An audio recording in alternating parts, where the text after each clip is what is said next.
Once again, good morning everyone at welcome po sa ating klase ngayon. So ngayon po ang ating topic ay freedom as foundation for moral acts.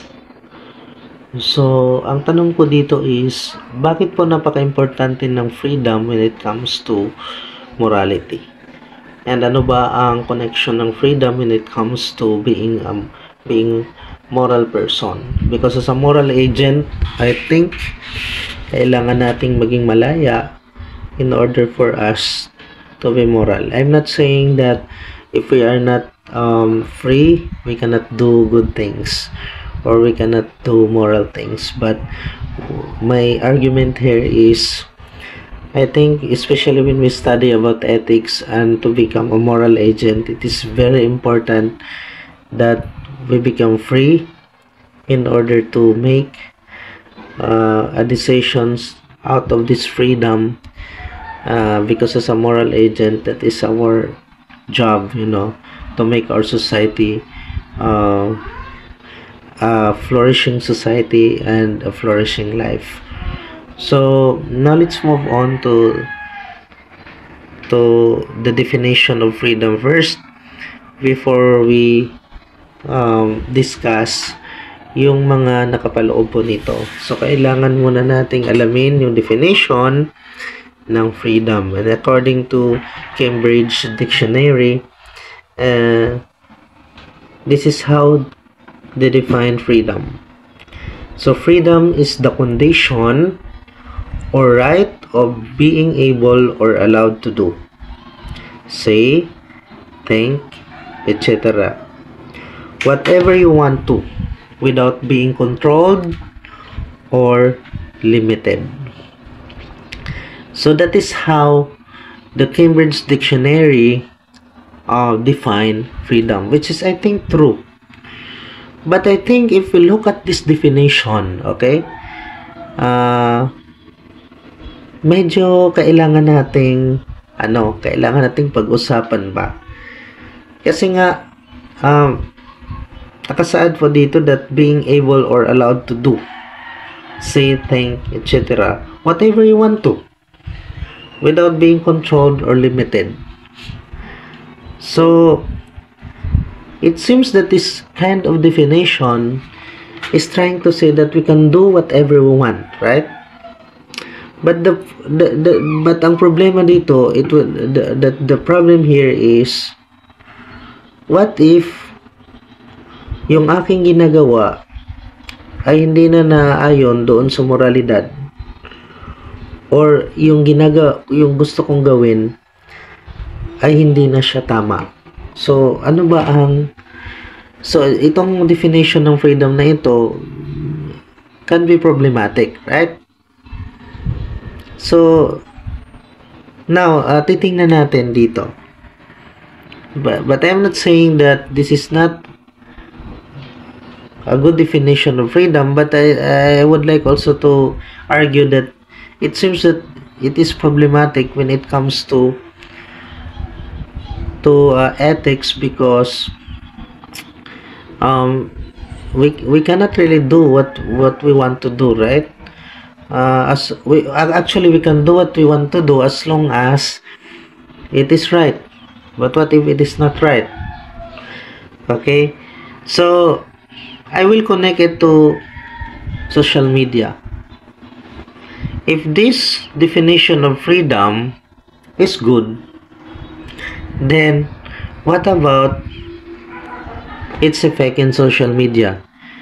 Because according to the definition, okay, we can say what we want, we can do what we want, kung ano man yung gawin natin, na walang naglilimit sa atin, right?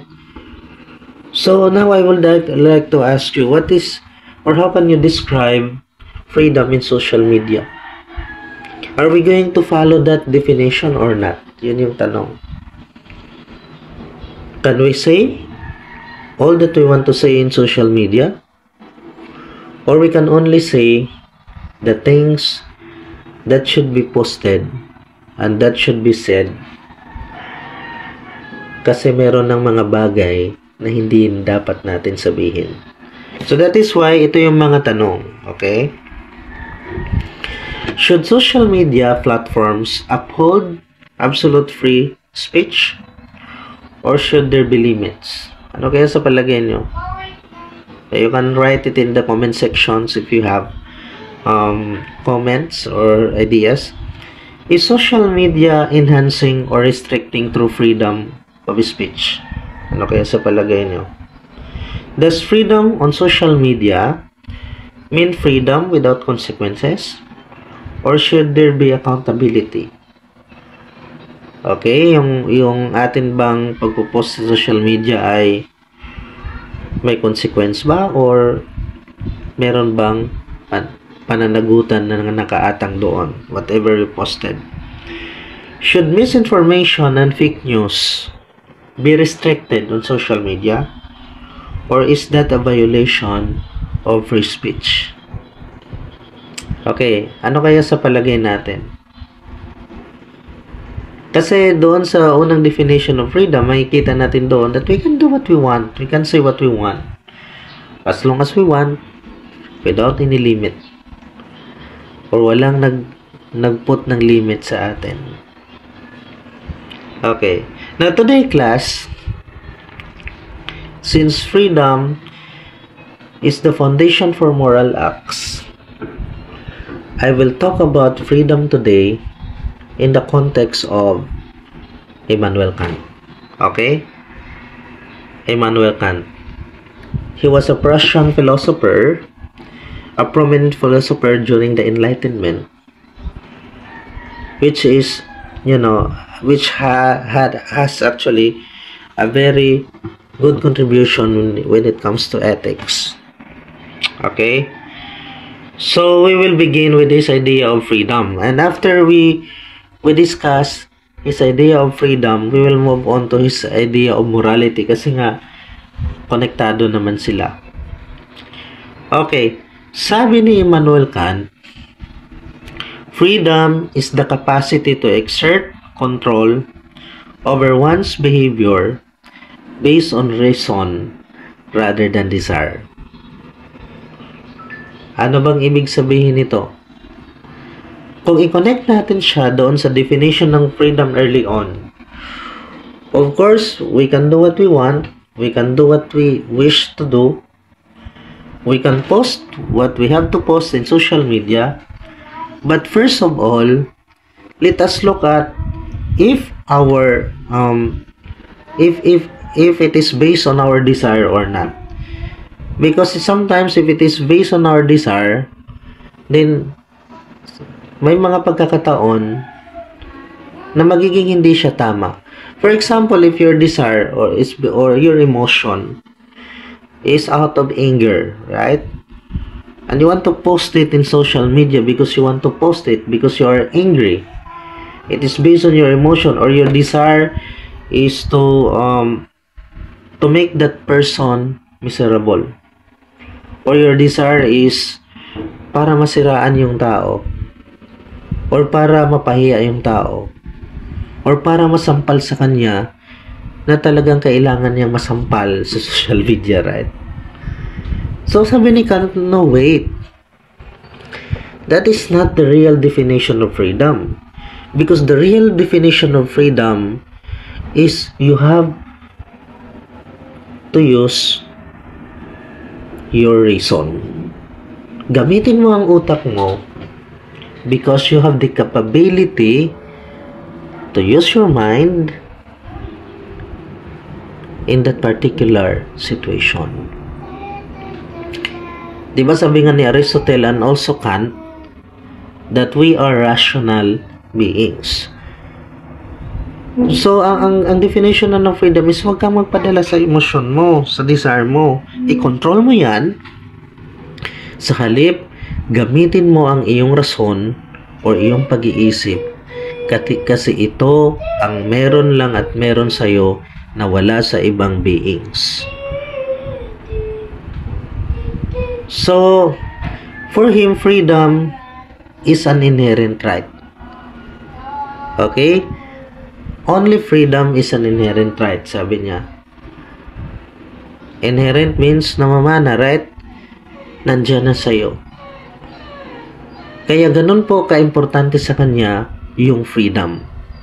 Of course, together with reason. Because these two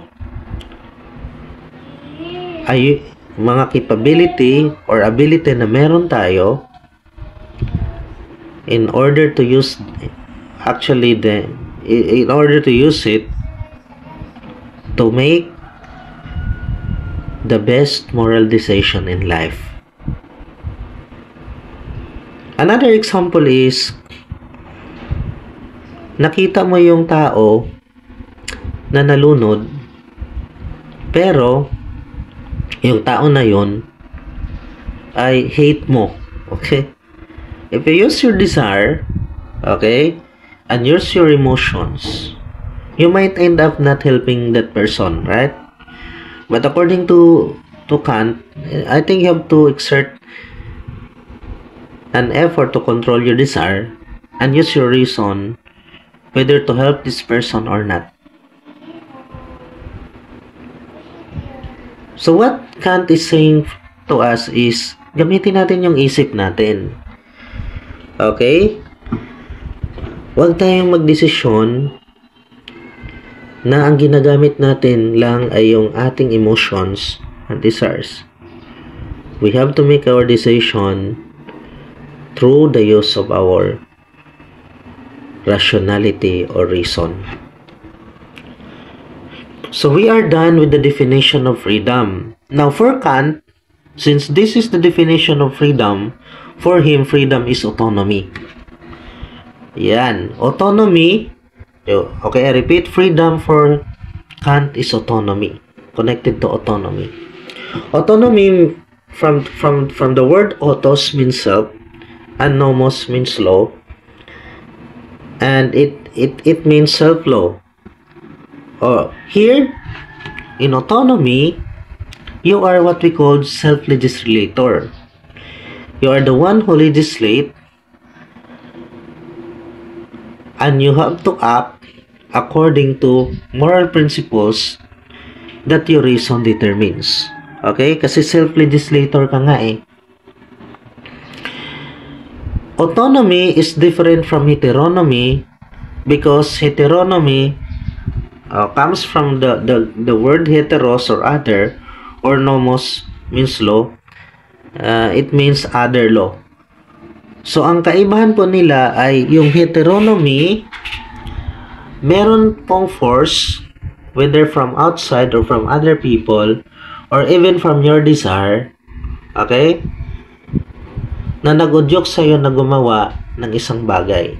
Kasi ang heteronomy is acting based on personal desires, external rewards, or commands from others. Ayan. So, itong definition na ito ng heteronomy ay hindi ikaw yung nagdedesisyon. Ang nagdedesisyon dito ay yung iba, yung desire mo, or nakadepende ka lang sa external rewards. Hindi naman talaga ikaw yun. Pero ang autonomy, ikaw ang nagdesisyon kasi ginagamitin mo ng isip mo, naintindihan mo yung isang bagay, at nagbe-base ka based on your reason, at hindi ka nagbe-base sa kung anong sinasabi ng iba. Autonomy is not doing what you want, okay? It is not doing kung ano yung gusto mong gawin. Later on, makikita natin yan. But sinasabi ni Kant that ang autonomy is you have your moral principles and you use your reason for it, and because you understood that moral principles, you are also the one who will legislate it. You follow it without the forces coming from outside. Okay? I hope na naintindihan natin siya. Because later on, we will connect it to his idea of moral philosophy.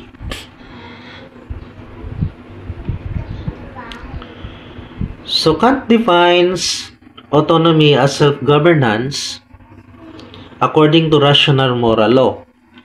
In his words, sabi niya, Autonomy of the will is the property of the will, by which it is a law to itself, independently of any property of the objects or volition.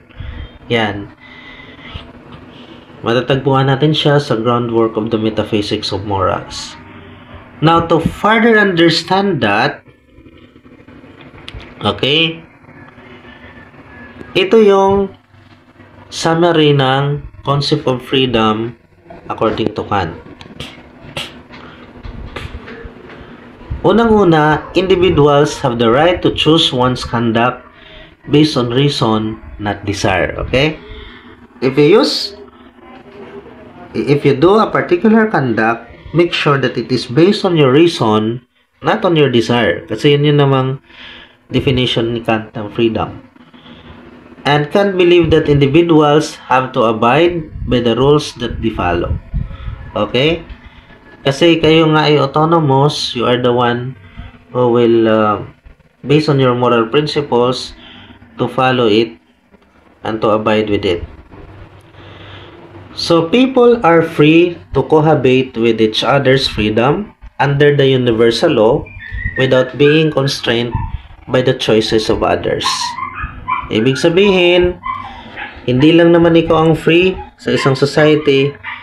Lahat ng tao sa society should be free and you have to cohabit with their freedom as long as hindi mo tinatapakan yung freedom ng ibang tao. Okay? You make your choice. They are also rational being and autonomous. Then all of you are autonomous in that society. Then, ano ba yung universal law? According to universal law, later on, pag-usapan natin yan. Maintindihan natin yan when we connect it to his idea of morality. So, equality is the first and foremost among the various freedoms, and freedom is the only inherent power. Yan ang sinabi. We have equality and we have to be equal, but and in other thing, we should be free. An autonomous right of the people to be happy in their own way, an intervention of others' freedom exemplifies forcing other to be happy. So parang sinabi ni Kant na lahat naman tayo free, pero wag mong i-impose sa iba yung kung anong dapat nilang gawin, kasi autonomous yun eh. Kasi you are not helping them to be free, but you want them to you force them to be free according to your own and according to them.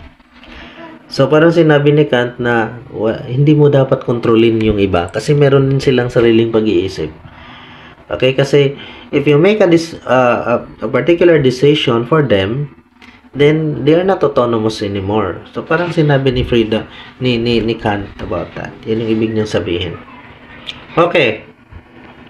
Now let us connect it to his idea of his philosophy on morality. Okay? Kasi hindi talaga natin pwedeng hindi i-connect eh. Kasi yung kanina yung universal law, kailangan natin maintindihan dito. Why you have to act according to the idea of the universal law. But first of all, kailangan natin mo nang pag-usapan yung integrity and duty. So naniniwala si Kant that goodwill, a virtue desirable under difficult circumstances, is a duty-driven will. Ano bang ibig sabihin ng goodwill? Okay? Sabi ni Kant, goodwill is good. This is a good action without any qualification. Okay? It is the highest, kung Aristotelian, it is the highest good. Right? Sa kanya naman, ito yung dapat sundin ng lahat. Kasi pag sundin mo to, ay ano talaga siya, magiging maganda yung action mo or good action. So the other word for goodwill is good motive, right? Okay, yung intention natin. But according to this, okay, we can only do or matumbok natin yung goodwill when we do our duty. Okay? Kasi duty driven siya. So kasi 'di ba naka ano dito is duty. So, duty arises from an agent's voluntariness to uphold moral law even if it limits them. Sometimes kasi, okay, nalimitahan tayo sa polisiya or batas na yan, pero kailangan natin siyang gawin kasi it is our duty to do that. Okay, kahit na sometimes sinasabi ng desire natin that we should not do that, right? At nalimitahan yung ating tinatawag na freedom. For example, you are a student, okay? Sometimes it is nakakapagod siya or nakakatamad na pumasok ng 7 o'clock in the morning, but because it is your duty to do that, then you have to do it, right? Even if it limits your desire. When an agent acts in accordance with their obligation, okay, the reasonable interests are more important than conflicting inclinations. Yun yung sinabi ko kanina. Okay? A person who is free is to do his duty because doing your duty is in accordance with goodwill. Okay? Parang ganun yun. So, you do your obligation even if it is in conflict with your inclinations or yung desires mo, yung emotions na meron ka. So, gaya yon ng sinabi ko kanina, example about doon sa isang estudyante, okay? Demonstrating the importance of duty in morality. So, kay Kant kasi, to be moral is to do your duty, ganun lang. So, maintindihan natin yan later on dito. Sa slide, okay? Ayan. Dito na papasok yung idea ni Kant na categorical imperative. Okay, ang categorical imperative ay hindi siya kaparehas or opposite siya sa hypothetical imperative kasi ang hypothetical imperative very conditional siya. Ang categorical imperative is walang condition. For example, kung hypothetical imperative is in order to get higher grade, I have to study hard, okay? So ang pag-study hard is ano lang siya, means to an end which is to get a high grade, okay? Kasi meron kang desire doon eh. Meron kang desire doon. Kasi nag-aral ka lang naman ng mabuti kasi at the end, meron ka makuha ang reward which is high grade. So, yun yung hypothetical imperative. I have to study in order to get high grade. Okay, conditional yan. While categorical imperative is I have to study. Yun lang. I should study. So, para kay Kant,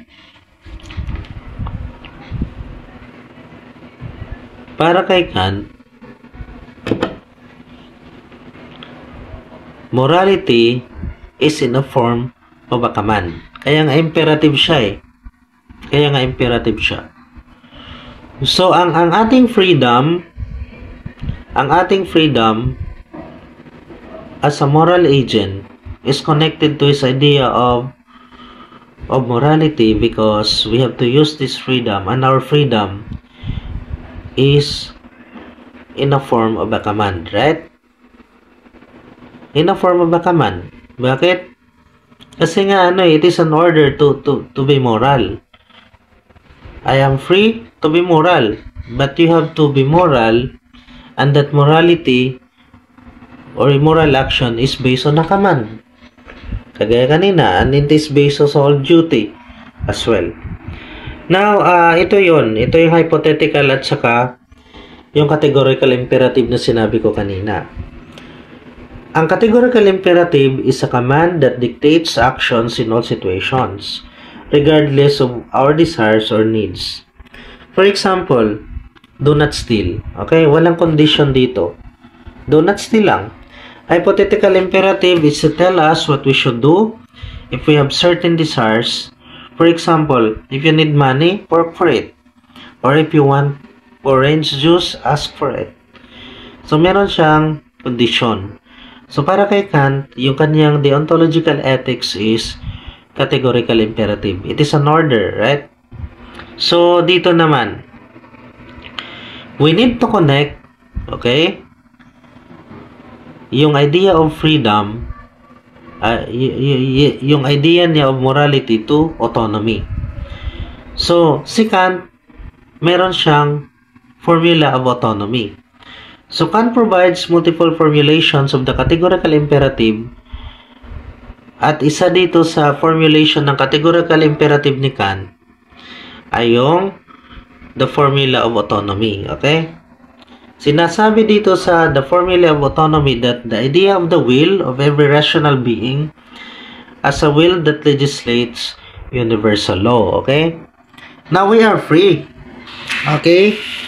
Kasi nga autonomous tayo eh. Pero sinasabi dito that our freedom as part of the formulation of the categorical imperative has to make sure that it is connected to what we call the idea of the universal law. Because we have freedom, we are autonomous, and freedom to act. But make sure that our maxim or the principles of our actions can become universalized. Yun yung sinabi ni Kant. Okay? So, paano ito? Ano ba yung universal law na ito? Ayan yung sinabi ko kanina. Meron tayong tinatawag na maxim as a autonomous person, as a free person. Yung maxim is, gaya ng sinabi ko kanina, is principle behind our action. Ito yung idea. Ito yung mga nasa isip natin bago natin siya gawin. Okay? That is why, sabi ni Kant, you are autonomous, you are self-legislator, you use your reason, you are free, because you are autonomous, kagaya ng sinabi kanina, pero you have to make sure na yung action mo can be moral, in a sense that magiging moral lang siya if it can universalize. That is why yung kanyang another formulation of categorical imperative is the formula of the universal law. Dito magkaalaman kung moral ba ang action mo out of freedom or hindi. So sabi dito, act as if the maxim of your actions were to become through your will a universal law. Okay? In other words, dapat yung action mo na yon as an autonomous person ay katanggap-tanggap ng karamihan. Isa na dito, for example, yung you borrow money from someone even if you know na hindi mo siya mababayaran, okay? So, ang maximum ba na to can become universalized or not? Paano pag lahat gumagawa nito? Paano pag lahat ng tao sa society ay nakakaranas nito? Ano ba yung mararamdaman nila, right? So, is it really possible or not? Parang hindi. Kasi paano kung gumagawa ang lahat ng ganito? Or ginagawan ang ibang tao ng ganito? So, wala nang magtitiwala sa isa't isa. Therefore, we can have a chaotic society. So, therefore, kung hindi siya ma-universalize, then it is not moral. Aha! What if giving alms to the poor with bad intention? Okay? Yung sabi ni Kant, hindi rin. Because according to his moral philosophy, if you have a bad intention, even if your action is good, it will remain immoral. It will remain bad. Okay? So, paano ba, when you give with good intention, and when you give someone with good intention, and you help really someone in need, it will become universalized. Because what if all people will help each other with good intention? Then, it can be a universal law. Therefore, it is a moral action. So, yun yung sinabi ni Kant. So, dito naman, pag-usapan natin yung autonomy in relation to human dignity. Okay? Kasi kanina, autonomy or freedom in relation to universal law. But these are all part of the formulation of the categorical imperative, right? So, a crucial implication of Kantian autonomy is the intrinsic dignity of all rational beings. Since every rational being is capable of self-legislation, okay? Dahil nga daw tayo capable of self-legislation or we are autonomous, they must be treated as ends in themselves, never merely as a means to an end. Okay? Kaya nga sinabi ni Kant dito, so act that you use humanity, whether in your own person or in the person of any other, always at the same time as an end, never merely as a means. In other words, you have to use your freedom to treat others, even yourself, with respect. Ganun lang siya kadali. Your freedom is connected to giving someone's respect and to give yourselves respect. Because you are part of a community with autonomous beings. Ayan. We should not use our freedom to treat others as an object of our desire. Because it is not an end. We do not treat them as end, but we treat them as means to an end.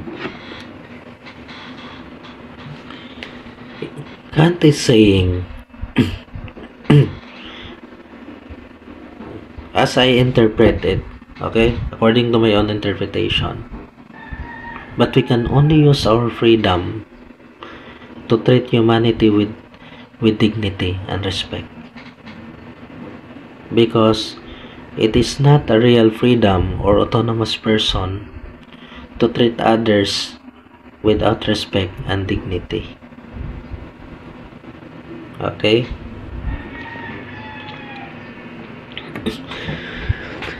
So, ano ba ang implication ng idea ni Kant, yung Kant's autonomy for all of us?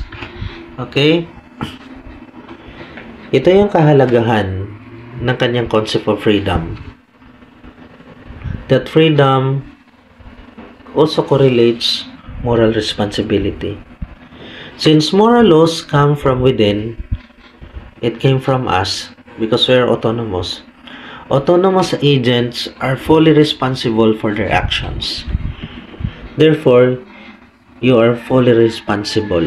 Meron kang moral responsibility sa sarili mo at sa ibang tao. And you are accountable and responsible for your actions. It has also implication to freedom and morality. So true freedom for Kant is not doing whatever one desires. Okay? Hindi po ito yung gagawin natin kung ano yung gusto lang natin gawin. Whatever na gusto natin gawin. But it is acting according to rational moral laws. We have to act according to rational moral laws. So, hindi ito yung gaya ng sinabi ko, gawin natin kung ano lang yung gusto natin gawin. Hindi po to. Very libertarian siya. Si Kant, hindi siya ganun he is against libertarian in a sense that or absolute freedom in a sense that kailangan tayong magabayan ng moral laws. Kailangan sundin natin yung moral laws, and sometimes it limits our desire. Then, it has also implication as basis for human rights. Okay? The Kantian view of autonomy or freedom has been influential in modern discussions of human dignity, ethics, and political philosophy. To conclude, Kant's autonomy remains a foundational concept in moral philosophy. Okay? That is why it is a foundation for moral acts. Okay? Emphasizing rational self-legislation. Okay? Emphasizing yung kapasidad or abilidad natin na mag-isip at mag-legislate sa sarili natin. Duty, and we have duty and respect for human dignity. Despite criticisms, his idea of moral autonomy continues to influence contemporary debates on ethics, political philosophy, and human rights. Okay? So, ito yung assessment natin. Okay? A reflection paper. You may also write your ideas in the comment sections. Okay? So that I can also read. I'm interested to read, your ideas as well.